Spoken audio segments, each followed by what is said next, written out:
Work power and energy lecture 2। इस question work done होता है फोर्स इंटू डिस्प्लेसमेंट, तो work done equal to F into D, F dot D, तो F D cos theta हो जाएगा, F cos theta into D हो जाएगा। Force और डिस्प्लेसमेंट के बीच में ग्राफ बना हुआ है तो इसका एरिया निकालेंगे तो वर्क डन बाई फोर्स निकल जाएगा। ठीक है, फोर्स दिया हुआ है इस क्वेश्चन में 2ik plus 3gk plus 4k और ए से बी पार्टिकल मूव करता है तो इसका डिस्प्लेसमेंट निकाल लेंगे तो हो जाएगा 7 - 3 4ik plus 2jk plus 6k और वर्क डन बाई फोर्स निकालना है तो एफ डॉट डी करेंगे तो 4 2 जा 8 प्लस 3 2 जा 6 प्लस 6 4 जा 24 तो 38 जूल इसका आंसर आ गया। ठीक है,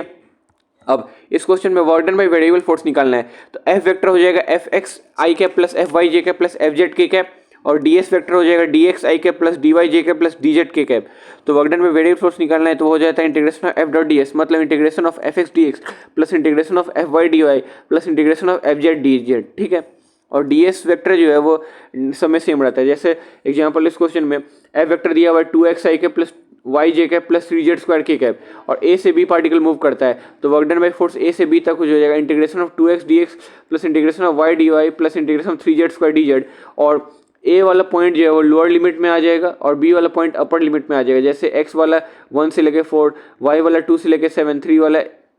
z वाला 3 से लेके 8। ठीक है, तो ये हो गया। अब नेक्स्ट इस क्वेश्चन में दिया हुआ if the force F equal to 3x square I cap plus 2y J cap plus 4z square K cap acting on the particle such that particle displace from 2 3 2 to 3 4 1 find work done by force. तो work done by force निकालना है तो integration of 3x square dx plus integration of 2y dy plus integration of 4z square dz और यहाँ पे limit डाल देंगे 2 से 3, 3 से 4, 2 से 1, इसको लोअर लिमिट में और इसको अपर लिमिट में डाल देंगे तो इंटीग्रेट होके इसका आंसर जो है वो 11 आ जाएगा। ठीक है, नेक्स्ट इस क्वेश्चन में दिया हुआ है if the force F equal to X square I cap plus X Y J cap is acting on a particle such that particle move from 0 0 to 3 4 coordinate on the curve y equal to 4x/3। तो curve का relation दिया हुआ है y equal to 4x/3 तो x 4x equal to 3y तो x equal to 3y/4 x equal to 3y/4 ये relation आ गया। और वर्क डन बाई फोर्स लिखेंगे तो integration of X square D X plus integration of X Y into D Y और limit डाल देंगे 0 से 3, 0 से 4 और यहाँ पे ये तो एज इट इज रहेगा, यहाँ पे x की जगह जो है 3y/4 पुट कर देंगे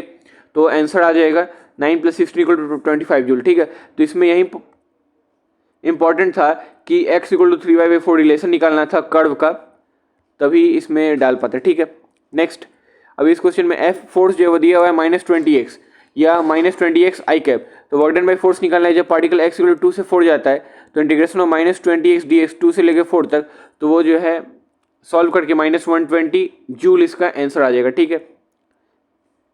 नेक्स्ट अब वर्क डन जो है integration of F dot D S होता है। ठीक है, अगर फोर्स जो है वो वेलोसिटी के परपेंडिकुलर है तो वर्क डन बाई फोर्स जो है 0 हो जाएगा। जैसे बहुत सारा ऐसा केस होता है जब फोर्स तो बॉडी पे लग रहा है, एक्सेलरेशन भी है, लेकिन वर्क डन जो है वो 0 हो जाता है, 0 हो जाता है। जैसे अगर इसको यहाँ से अगर ड्रॉप करते हैं तो यहाँ तक आता है तो ये जो रस्सी है ऊपर की तरफ इसमें सब में टेंशन लगेगा और ये वेलोसिटी इस डायरेक्शन में लगेगा तो वेलोसिटी और टेंशन के बीच में जो 90 डिग्री है और cos 90 0 होता है तो वर्क डन बाई टेंशन क्या हो जाएगा 0 हो जाएगा क्योंकि cos 90 0 होता है। लेकिन फोर्स तो इसमें टेंशन लग रहा है T1 T2 और सेंट्रीपिटल एक्सेलरेशन भी इसका इस डायरेक्शन में है, यहाँ पे इसका इस डायरेक्शन में है तो सेंट्रीपिटल एक्सेलरेशन भी लग रहा है, फोर्स भी लग रहा है, लेकिन वर्क डन जो है वो 0 हो गया। ठीक है, नेक्स्ट इस क्वेश्चन में if the particle move X axis such that velocity दी हुआ 3t स्क्वायर प्लस 4t तो find work done by forces from t = 0 to t = 2 second. तो ये मेथड 1 देख लेते हैं, ये काफ़ी लेंदी मेथड है वैसे। जैसे v = dx/dt होता है तो इंटीग्रेशन ऑफ vt = dx आ जाता है ना,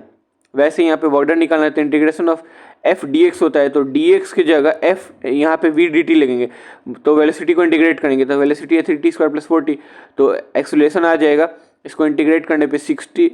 डिफरेंशिएट करेंगे, पहले डिफरेंशिएट करके एक्सेलरेशन निकालेंगे तो हो जाएगा 60 + 4। अब वेलोसिटी को इंटीग्रेट करेंगे तो पहले फोर्स की जगह तो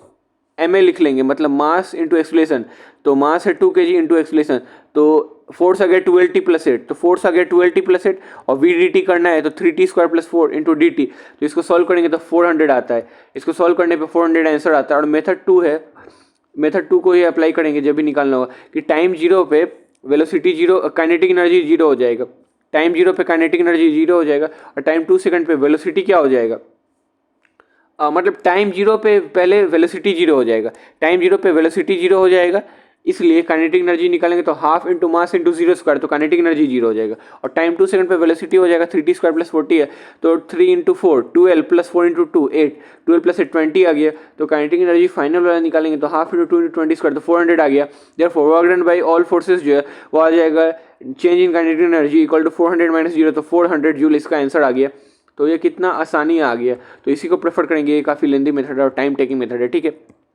अब वर्क एनर्जी थ्योरम पढ़ लेते हैं। तो वर्क एनर्जी बाय थ्योरम ये का प्रिंसिपल ये कहता है कि work done by all the forces equal to change in kinetic energy, final kinetic energy minus initial kinetic energy. Example, जैसे ये इंक्लाइन प्लेन दिया हुआ है,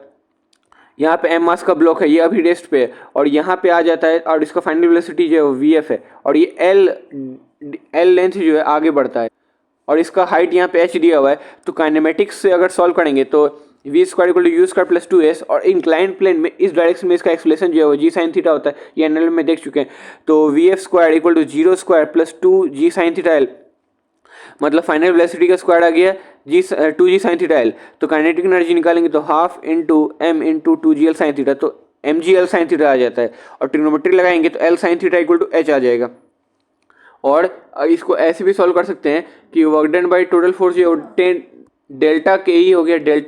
गया, तो work done by all forces यहाँ पे कौन, एक तो ग्रेविटी वाला फोर्स लग रहा है, एक नॉर्मल वाला लग रहा है। तो work done by gravity plus work done by normal equal to final kinetic energy minus initial kinetic energy. तो वर्क डन बाय ग्रेविटी क्या हो जाएगा, mg और h डिस्प्लेसमेंट नीचे के डायरेक्शन में है, प्लस नॉर्मल ऊपर लग रहा है, वेलोसिटी नीचे है, तो नॉर्मल वेलोसिटी में 90 डिग्री का एंगल बन रहा है, तो ये तो जीरो हो जाएगा, plus half into M into final velocity का स्क्वायर माइनस पहले तो रेस्ट पे था तो इनिशियल वेलोसिटी जीरो हो जाएगा, तो इनिशियल काइनेटिक एनर्जी भी जीरो हो जाएगा। तो ये इक्वेशन आ गया फाइनली, ठीक है, यही वर्क एनर्जी थ्योरम था। नेक्स्ट इसका और केस देखते हैं, जैसे यहाँ पे वर्क डन निकालना है, तो work done by M G जो है वो force into component of displacement along force भी निकाल सकते हैं। जैसे वर्क डन बाई ग्रेविटी निकालना है, तो ये एम मास का ब्लॉक नीचे आ रहा है, तो नीचे की तरफ फोर्स क्या लगेगा, एम जी साइन थीटा, और इधर फोर्स लगता है एम जी कॉस थीटा। तो एम जी कॉस थीटा वाला जो कंपोनेंट है वो तो 90 डिग्री बना रहा है, तो इससे तो वर्क डन होगा ही नहीं, तो होगा किससे, एम जी साइन थीटा से। तो M G sine theta into displacement along force जो है वो एल है, तो M G into L sine theta हो गया, और एल साइन थीटा को एच लिख सकते हैं, तो plus M G into H आ जाता है, ठीक है। नेक्स्ट, जैसे इनिशियली पार्टिकल 0 3 पे था और फाइनली 4 0 पे आ जाता है, तो डिस्प्लेसमेंट हो जाएगा 4 i cap minus 3 j cap, और फोर्स निकालना है तो फोर्स हो जाएगा नीचे की तरफ माइनस एम जी जे कैप। तो वर्क डन बाय ग्रेविटी क्या हो जाएगा, प्लस एम जी इंटू नीचे की तरफ डिस्प्लेसमेंट क्या है 3, h इक्वल टू 3 है, तो एम जी इंटू 3 आ जाता है, ठीक है।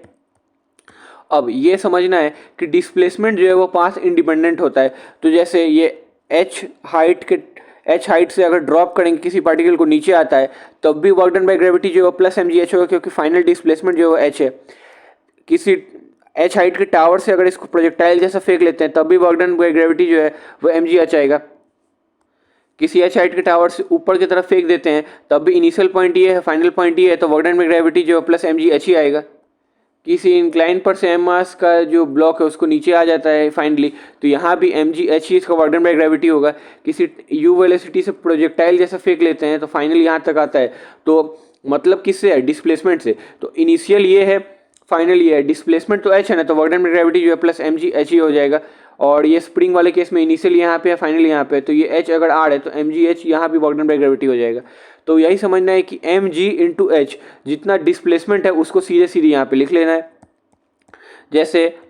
अगर ये वाला क्वेश्चन सॉल्व करना है तो ये काइनेमेटिक्स नहीं होगा, क्योंकि इंक्लाइन प्लेन का जब सॉल्व करते थे तब ना हर जगह कांस्टेंट एक्सप्लेशन होता था जी साइन थीटा, तो आ जाता था आंसर काइनेमेटिक्स से। पर अब सपोज ऐसा टाइप का इंक्लाइन प्लेन है तो वहाँ पे हर जगह अलग अलग होगा, तो यहाँ से अगर ड्रॉप कर रहे हैं और यहाँ पे फाइनली आ रहा है, तो नॉर्मल जो ऊपर लगेगा कॉन्टैक्ट फोर्स के कारण, और इस डायरेक्शन में वेलोसिटी है तो ये परपेंडिकुलर है, तो वर्क डन बाय नॉर्मल तो जीरो हो जाएगा, वर्क डन बाय नॉर्मल तो जीरो हो जाएगा। और वर्क डन बाय ग्रेविटी निकालना है तो एम जी इंटू डिस्प्लेसमेंट नीचे की तरफ डिस्प्लेसमेंट है एच, तो M G H equal to half M final velocity का स्क्वायर माइनस यहाँ से ड्रॉप किए तो इनिशियल वेलोसिटी जीरो हो जाएगा, तो इनिशियल काइनेटिक एनर्जी भी जीरो हो जाएगा, तो ये भी जीरो हो गया। तो final V F equal to under root 2gh आ गया, V F final velocity equal to under root 2gh आ गया, ठीक है। नेक्स्ट, अब इस क्वेश्चन में जैसे यहाँ पे एच हाइट के टावर पर से यू नीचे वेलोसिटी यू वेलोसिटी से नीचे फेंकते हैं तो फाइनल वेलोसिटी कितना आएगा, या एच हाइट के टावर से ऊपर की तरफ यू वेलोसिटी से किसी पार्टिकल फेंकते हैं तो नीचे की तरफ इसका फाइनल वेलोसिटी क्या आएगा, या एच हाइट के टावर से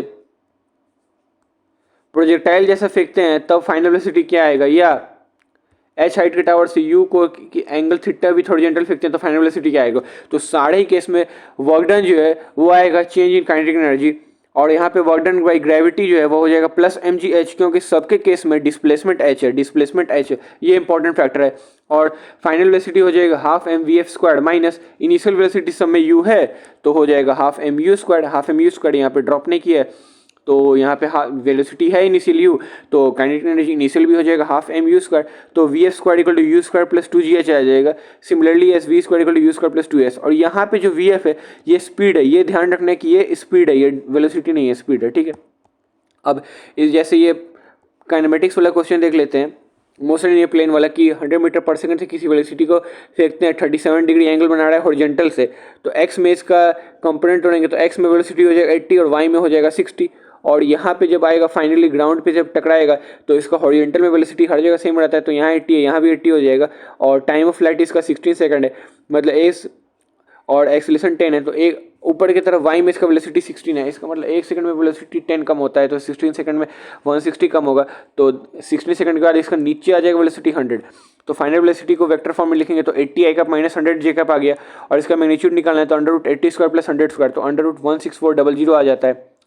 इसको ये तो ऐसे हो गया, और अगर वर्क डन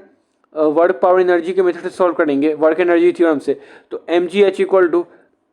मास इंटू ग्रेविटेशनल एक्सेलरेशन 10 है इंटू डिस्प्लेसमेंट 320 हो गया, equal to half M final velocity का स्क्वायर माइनस हाफ एम, यहाँ पे हाफ एम यू स्क्वायर है, यहाँ पे 100 जो है ये वाला 100 को लिखना है क्योंकि स्पीड को लिखना है, 80 या 60 को नहीं लिखना है, स्पीड को लिखना है, तो वी एफ का स्क्वायर माइनस 1,10,000 इक्वल टू 6400, तो वी एफ जो है √16400 आ गया, ठीक है। तो काइनेमेटिक्स वाला मेथड बहुत जगह फेल भी कर जाएगा, जैसे अगर किसी पार्टिकल को 100 मीटर पर सेकंड से फेंकते हैं, एंगल 27.347 डिग्री हॉरिजॉन्टल से बना रहा है, तो यहाँ पे कॉस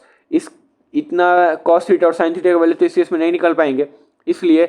वर्क एनर्जी थ्योरम से बनाएंगे, तो आंसर जो है इसका वो सेम ही इसका आंसर भी है, 1/16400 आ जाएगा वर्क एनर्जी थ्योरम लगाएंगे तो, ठीक है। तो लेक्चर 2 कंप्लीट हो गया, थैंक यू।